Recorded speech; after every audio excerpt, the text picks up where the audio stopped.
안녕, pianist Yoon Kim here. Last month, I visited South Korea for the first time in 3 years. Just in time with the publication of my book, Whenever You're Ready, in Korean, 100만 번의 상상, which means millions of dreams. The process of translation wasn't anything literal. It wasn't a translation from English vocabulary to Korean words. Rather, since Korean is my mother language, I thought about a concept that I wrote in a book in English in my head, then rewrote in Korean. So to me, in many ways, Korean book is a different book than English version. It was modified and edited more stories for Korean culture and Korean audiences. I can never forget the first time I encountered my book at one of my favorite bookstores in Korea, which is Gyobo-mungo in Gwangamun. My book was displayed in the main aisle of the bookstore. When I saw that and touched this book, I was feeling, wow, this feels unreal. Did I even dream this? As I always talk about the importance of power of dreaming. I believe that dreaming is a muscle. We should keep dreaming. But yet, this particular moment, it's beyond my imagination, beyond my dream. And I was reminded again the importance of being open to new possibilities, new ideas, making that small step into the direction of your dream. Make a difficult first step into unknown.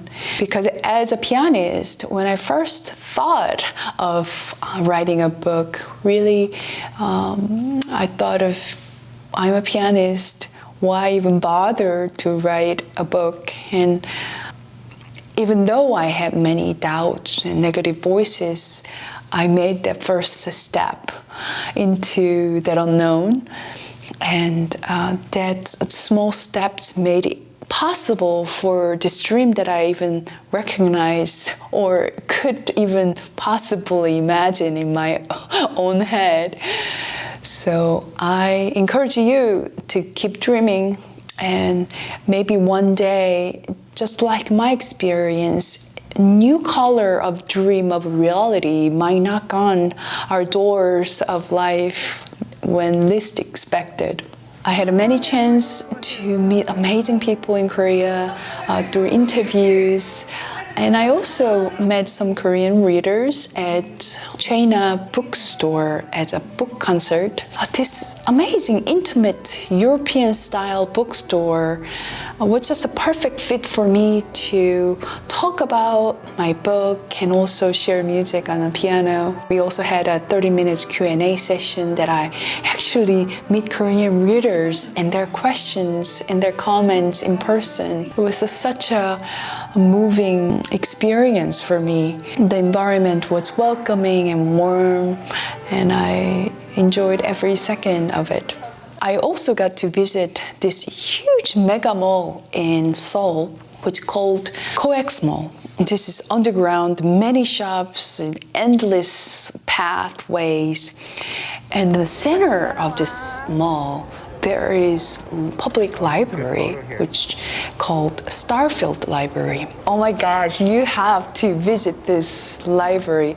I think this was one of the most memorable moments for me this time in Korea. There were stairs that you can sit in this library, and people from 4 years old to 7 years old are sitting in these stairs. They're not holding devices. They're actually literally reading books, as if this was actually staged. That particular scene really stuck in my head, made me humble and inspired. And I wanted to spend all day there, just be part of that community reading books, although I only spent a couple of hours there. As an author and as a person who wants to read lots of books and learn from books, this was absolutely heaven for me.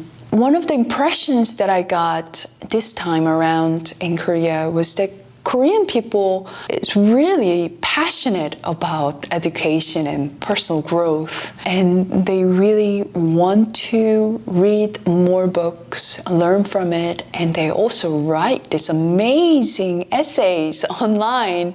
These are not one paragraph or several paragraphs. These are the pages of essays as if they enrolled this Jiyun's book class and in the hope of getting A+.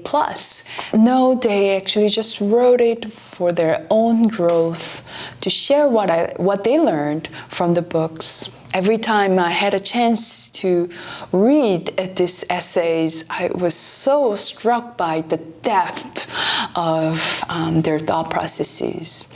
So definitely that was something very surprising to me and made me humble again as a person who wants to grow as well. Korea, I stayed 3 weeks. First 2 weeks I stayed in Seoul doing mostly book-related work and a concert. Then the last week I get to have downtime with my family, visited my mom and dad, and also Jeju Island. Visited my brother, and my brother owns this pork barbecue restaurant, Huksadon, in Jeju Island. I get to see his favorite spot, which is mountain stream, and you can get to jump in the pool. So I had an amazing time, and in such a short time period. This time I felt like I saw the country almost as a foreigner, although I raised and born in Korea, spent the first 20 years of Korea, but felt that I could see the beauty again differently. The beauty of traditional housing, or beauty of nature, and the beauty of technology and all of the advancement, the beautiful people. So familiar at the same time, foreign at the same time. So I had an amazing time in Korea. I have another news to share, which is I just signed a contract with a Korean agency for Korean performances, which is Tool Music. So now I'm starting a new journey in Korea. Well, it doesn't mean I will be moving to Korea or anything like that, but instead of going there once 3 years, probably I'll be going to Korea, I don't know, 3 or 4 times a year for concerts and meeting more people in Korea as well. So I'm super excited about it. Speaking of that, I will be back in Korea in October. I will have a book concert in this beautiful intimate concert hall called JCC Art Center, October 21st, Friday at 7 p.m. So if you happen to be in Seoul, I think a ticket link will open sometime soon. So I hope to see you there. And until then, keep making music and make that small step and keep dreaming. 안녕!